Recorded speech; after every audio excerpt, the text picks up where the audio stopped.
Hey everyone, I'm Dustin, CEO of 630, and today I'm going to take you through the 630 e-bike safety guide before you start riding. Stick around.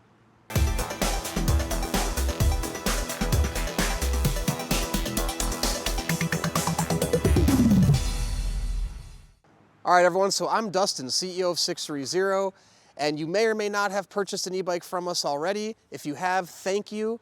Today we are going to go through a 630 e-bike operational safety guide, some tips and tricks to make sure that you are out there riding an e-bike as safe as possible, not only for yourself but for others around you as well. Now, at this point I would assume you'd have your bike ready and you're ready to get out and ride and enjoy the weather. Now there's a few things I want to review about the assembly before we get into some safety tips for the overall riding. Okay, number one, there's 5 majorly important elements to safe riding on an e-bike, and it has to do with keeping them tight and maintained. Number 1 is your pedals. If you've assembled it yourself, ensure that the pedals are absolutely tight. Both pedals tighten forward.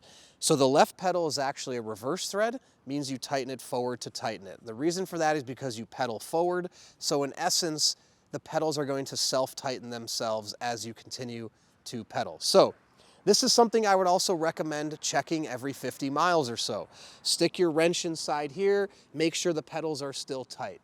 Now, while it's very unlikely the pedals would ever come loose, it's just one of those things to ensure it's always tight. So every 50 miles or so, stick your wrench in both sides, push it down as much as you can, and ensure that the threads in there are nice and tight. Now, moving up to your handlebars. These are 2 of the most important bolts on the bike. The handlebar bolt right here, which allows the handlebars to be raised and lowered, and also the bolt right here underneath, which is adjusting for, which can be loosened to adjust the tilt.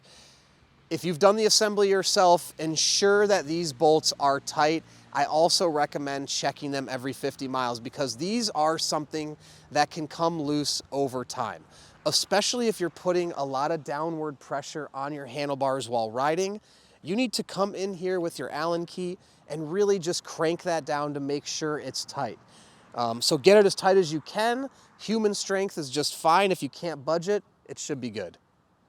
Now on the top here, right here, same thing. Now this bolt is going to control your steering. If this bolt goes loose, your handlebars will become loose and you will not have any ability to steer. So again, make sure you can get that as tight as possible. If you don't have a great set of Allen keys at home, I would recommend going on Amazon. There's a great company called Park Tools. They sell Allen keys specific to bikes. They have handles on them which allow for more torque and easy tightening. One of the run-of-the-mill small Allen keys you get is not really ideal to get these bolts as tight as they need to be. So if you plan on, maintaining a lot of these things yourself, it could be costly to bring an e-bike in every 50 miles. That's why I recommend go out and invest in a nice set of tools that you can use on your e-bike so you can ensure you can properly make these adjustments over time. Okay, now moving up to your front axle bolt here. This is another key bolt on your e-bike. Most of our e-bikes now all will have a front axle bolt that is tightened with a wrench. Now, if you still have an existing quick release, you need to ensure that that wheel is seated properly, and if you've ridden a lot of miles, make sure that that skewer is tight and your clamp is tight. If you have the axle bolt, same thing. As you log miles, it's not impossible that that bolt comes loose. Very unlikely, but I still recommend just come in there and crank down. Make sure that bolt will not get any tighter. And again, this is a bolt where it should more than likely stay there over time, but if you're logging a lot of miles, if you're going on gravel trails or bumpy trails, again, that's the kind of vibration that can jostle things loose, so it's just best to check those things. Okay, now moving on to your brakes. If you've done the brakes yourself, or if you've taken it to a professional, the brakes are still something you are going to want to be able to check yourself. Checking them doesn't require anything too crazy. So on the disc brakes, you have pads inside the caliper that sit on the rotor here. You can do a visual check and just look in there and see, do you still have pads inside that are giving you enough brake pad to stop the bike. Just like a car, cars have pads. Over time, as you apply the brakes, the pads actually will wear down. Same thing on bikes. So the more you ride, the more you use the brakes, the faster those pads wear out. Up here on your handbrakes, generally you want these calipers to go about halfway. You want them to be soft enough to pull, but also you want them to grip quick, right? If this caliper starts to get closer and closer to your grip here, that may mean that your pads are wearing down. Now, at that point, you have two options. If you look inside your wheel and you see that you still have some pad left, then you can adjust your brakes. And we have other videos for that detailing how to do that.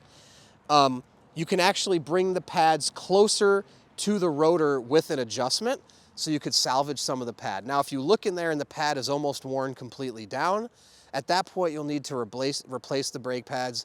We will also have other videos for that, or you can take it to a professional. Replacing the brake pads is pretty inexpensive. It's going to be less than $10 for a huge pack. 630 later will offer those. At this point, you can honestly go on Amazon.com, find the replacement brake pads, and insert those into the calipers to ensure you're going to have ample braking power. And again, if you feel your brakes start to get soft, that's when you know it's time to adjust. You can also check, right? Pull your front brake. Will the wheel stop? Okay. Will the back brake? Can I pull the bike up like this? Can I pull the front brake up? Yep. So there's certain, just make sure that they're gripping before you get out and ride. And especially if you're logging lots of miles, like I said, every 50 miles, check those. Because you want to make sure, obviously, you have ample stopping power. Okay, now moving on to the tires. The tires are going to naturally deflate over time if they sit around. Even as you ride, they're going to lose air. It's really inevitable. So if you're logging lots of miles, make sure you're checking your tire pressure, or just check them every ride. You can do a little hand test. If they feel a little soft, use a pump. You can go out and buy an electronic pump. There's good ones out there, ones that are, sufficient enough now for less than $10. They'll have a digital gauge on it. You can hook it up. It'll tell you the tire pressure currently in the tire, and your recommended PSI is always going to be on the side of your tire here. I don't recommend running the PSI lower than the recommended. Usually there's going to be a range. Like this one, this one actually says 40 PSI. So you could run 37, 36, but the lower you go, you don't want them to be too soft, because then the bike is going to be going over bumps or curbs, which is going to maybe hit the rim. Also, the steering is going to get a little finicky as you have less tire pressure. The more tire pressure, the more reactive, the easier it's going to be to turn and maneuver your e-bike. So just ensure that your tires are inflated up to the correct PSI. Okay, now, moving on to basic operational safety tips. I have a lot of other videos that you guys can check out on YouTube regarding riding an e-bike, but some basic operational tips. Number one, do not turn the e-bike on until you are mounted on the bike. So there's no point in turning it on before you get on. If you absolutely have to turn it on before you get on, one thing that I would most definitely do is just put the pedal assist level into 0. If you put the pedal assist level into 0, the motor will not engage, not even the throttle, okay? So basically it means it is completely off. But my recommendation is leave it off till you're mounted onto the bike. Then at this point, at least you are in a seated riding position and you have it on, you are fully prepared. Now from here, I recommend starting out in a low pedal assist level, especially before you get comfortable with the amount of assistance that it's going to provide. A lot of people feel that level 1 is enough for them. So you want to get used to the jolt of the assistance and how that feels and how you adapt to it. There is also settings in your display where you can minimize the reaction of the assistance. What I mean by that is there's a display setting you can make that will actually slow down how much the assistance kicks in when it does kick in. If you're interested in that setting, you can reach out to us at the team at sixthreezero.com. We're also going to put out some additional videos detailing more about the display. Unfortunately, the way it comes from the factory, you can't dictate the power output. That's a presetting that we set with the factory. But you can make assist adjustments on like when you pedal, how much of a thrust it initially gets you. So that's another safety option you can have access to if you should desire. Now, a couple things with the pedal assist to ride safely. I don't recommend, if you're coming in to park or pulling in somewhere or coming into a stop, turn your assistance off. It's very difficult to maneuver in tight spaces while you have the assistance on, because as you pedal, the motor kicks in. So it's hard to gauge that assistance in very tight, small spaces. Actually, once you get used to the thumb throttle, it's much easier to navigate in tighter spaces with that. Or I recommend cut the motor off as you come in for parking and just use your manual power. It's a much safer proposition, and it'll allow you to have more control over your bike. I've seen circumstances where people get jostled by the pedal assist, so it's best to just leave it off and, again, maneuver with manual power. In addition to that, always be aware of your throttle. This is why I don't want the motor on while you mount. If the motor is on and you have it in an assistance level higher than 0 and you hit the throttle, the bike will move. So please, mount the bicycle first, turn it on, get your hands in the correct position so you don't accidentally hit the throttle. The other thing, as you're putting your e-bike on a bike rack or putting it in your car or pushing it in any way, shape, or form, keep your clothes, your body parts, everything clear of the throttle. Better yet, make sure everything is turned off. Number one, when you come to a complete stop on your e-bike, turn everything off.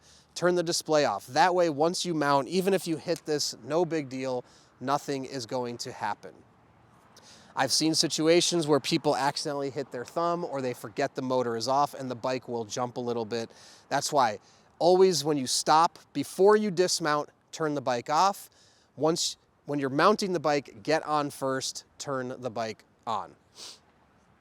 Now, a couple other things just to talk about safety-wise. Always obey the speed limits. Always obey the rules of the road. Always wear a helmet. Do not, go faster than designated street signs. Just because you're on a bike or an e-bike doesn't mean that you can go faster than cars. If you're in a parking lot and there's a speed sign posted 15 miles an hour, as a bike rider, you can't go 20 miles an hour. That's really important to just, make sure that you obey the rules of the road. Okay, talking a little bit about the battery. So, batteries, important to maintain them. If your battery is sitting for a long time and you don't charge it, the battery could die. So it's important. Keep your battery charged every 30 days. If it's in the winter time and you're not using it, charge it up a little bit, then you can let it sit again. If you let it sit all through the winter, the battery can die.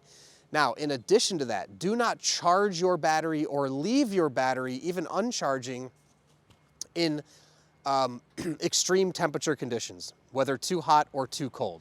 So if you live somewhere in the winter where it gets extremely cold, do not leave your battery in that garage during the winter time. You don't want to create any contraction or expansion with the battery while it's sitting.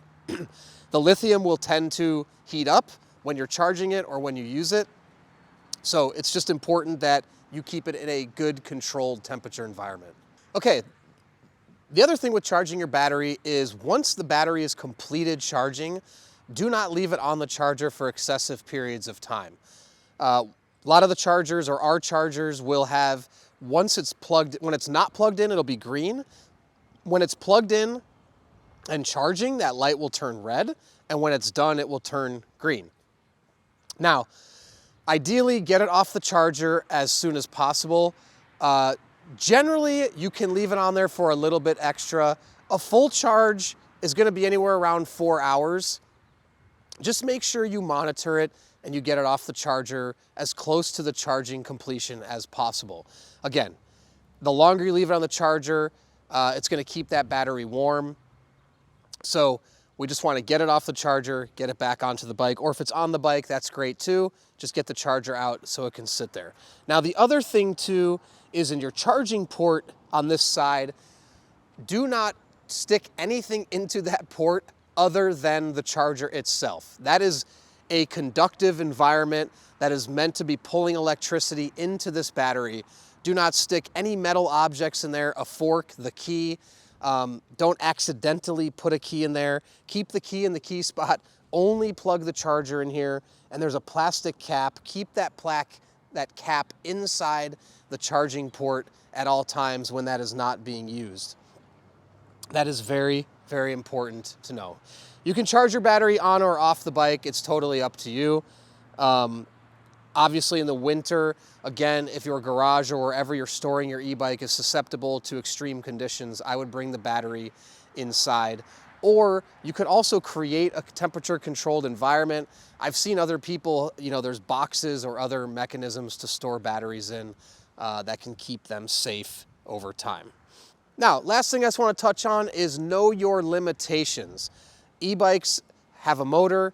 E-bikes produce a lot of power, up to 20 miles an hour with a lot of the 630 e-bikes like this one here.